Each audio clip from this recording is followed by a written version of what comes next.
সুপ্রিয় দর্শক, আমি এই মুহূর্তে রয়েছি সিরাজগঞ্জ কাজীপুর উপজেলা চরকাদাও গ্রামে এবং কি এই গ্রাম ঘিরেই কিন্তু সবুজ প্রকৃতির একটি জায়গা রয়েছে, সেটা আমরা চড়া বা অথবা পাথার বলি। সেই পাথারের ভিতরে দেখতেছেন কত সুন্দর সবুজ প্রকৃতির যে ঘাসপালা এবং কি ইরি ধান রয়েছে, সেই বিষয়টা কিন্তু আপনাদেরকে আমি দেখাচ্ছি। আর এখানে আমার এক ভাই মনে হচ্ছে যে এটা ঘাস আবাদ করেছে। আমি ওনাকে জিজ্ঞাসাবাদ করব যে এই যে সুন্দর প্রকৃতির যে একটি ঘাস, গরু বাছুরের যে ঘাস খাওয়ানো হয়, সেই ঘাসটি অনেক সুন্দর করে এনারা দেখছেন কত বিঘা জমি আবাদ করেছে, সেই বিষয়টাও কিন্তু এখনো আমার জানা নাই। তো আপনারা আমার সাথে থাকুন, অবশ্যই আপনাদেরকে আমি জানাবো। তো এই ভাইকে আমি দেখতে পাচ্ছি, আপনারা আমার সাথে থাকুন। আমার এই ভাই কতখানি জমি এখানে আবাদ করেছে সেই বিষয়টি আমি জানানোর চেষ্টা করব। দেখছেন আমার ভাই কিন্তু ঘাস কাটতেছে, আমি সেই বিষয়টি দেখাচ্ছি। তো ভাই, আপনি এখানে যে এই ঘাস আবাদ করে কি আপনি ইরি ধানের সাথে কি ঘাস আবাদ করে আপনি স্বাবলম্বী, নাকি ইরি ধান আবাদ করে আপনি স্বাবলম্বী? কোনটাতে আপনি না, হয় লাভবিত হন বেশি? লাভবিত ঘাসও অনেক কিছু লাভবান হওয়া যায়। ঘাসে ঘাসে বছরে ৬-৭ কাঠা দেওয়া যায়। বছরে একটা ঘাস আবাদ করলে বছরে ৬টা-৭টা কাটা দিতে পারেন। হুম। আচ্ছা, এই যে আপনি দেখতেছি যে আপনার এখানে যে এই যে দেখছেন একটা করে আটি বান্ধিছেন দেখছি, এই আটিগুলি কয় টাকা বিক্রি করেন আপনি? ২৫-৩০ টাকা। একটা করে আটি 25-30 টাকা করে বিক্রি করেন।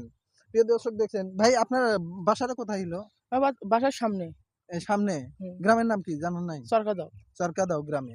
আপনি কি করেন ব্যক্তিগতভাবে? আমি ব্যক্তিগত ঘাস বেচে বাড়িতে থাকি। লেখাপড়া করেন নাই? লেখাপড়া করছি, আমরা বর্তমান করিনি। কত দূর পর্যন্ত লেখাপড়া করছেন? কিন্তু ইন্টার পাস করছি। ইন্টার পাস করছেন।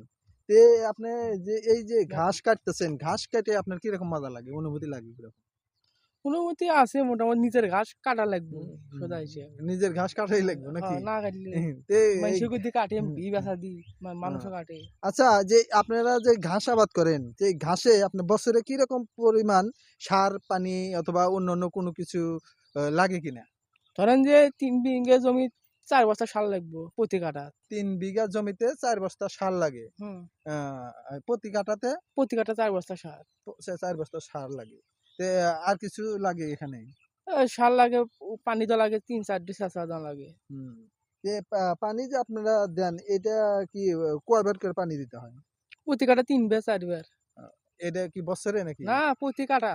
বছরে উম বছরে তো মাসে কয়বার দেওয়া লাগে পানি? মাসে ৩-৪ বার দেওয়া লাগে। মাসে ৩-৪ বার পানি দেওয়া লাগে।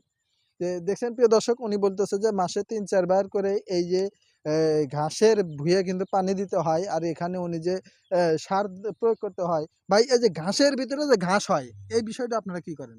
এই ঘাস মানুষই তুলে নেয়। মানুষই তুলে নেয়? মানুষ তুলে নিছে।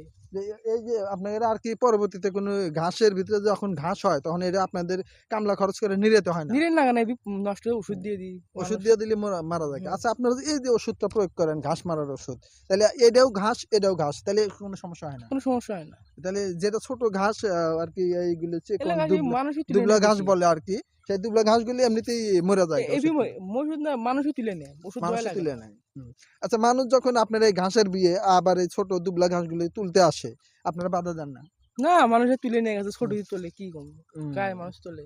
গায়ের মাস তোলে না? হুম। তে যাই হোক, প্রিয় দর্শক, আমি নিউজটি করে দিলাম। আর আমি দেখাচ্ছি, ক্যামেরাটা একটু ঘুরায় দেখাচ্ছি যে এইখানে কত সুন্দর একটি প্রকৃতি, আর এখানে কত বিঘা জমি আবাদ করেছে ঘাসের, সেই বিষয়টি কিন্তু আমি আপনাদেরকে দেখাবো। তো আপনারা সাথে থাকুন, আমি ক্যামেরাটা কিন্তু জাগিয়ে দেখাচ্ছি। এই যে দেখেন, অনেক সুন্দর করে কিন্তু আমি দেখাচ্ছি। দেখেন অনেক আশেপাশে কিন্তু এখানে ইরির আবাদ রয়েছে। এই যে দেখাচ্ছি আমি ঘাসের। আর ভাই, আপনি এই যে ঘাস শুধু কি আপনি এইরকম করেই এই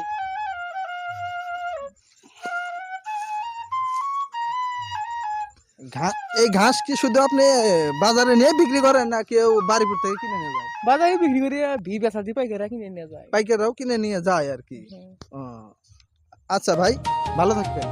খোদা হাফেজ। প্রিয় দর্শক, নিউজটি করে দিলাম। এই ঘাসের যে সুন্দর প্রকৃতি, এই সুন্দর প্রকৃতি নিউজটি করে দিলাম। আমি মোহাম্মদ ফরিদুল ইসলাম, কাজীপুর বার্তা, ঢাকা নিউজ পেজ এবং ইউটিউব চ্যানেলের সাথে থাকুন। এরকম নিত্য নতুন খবর কিন্তু আপনারা পেয়ে যাবেন।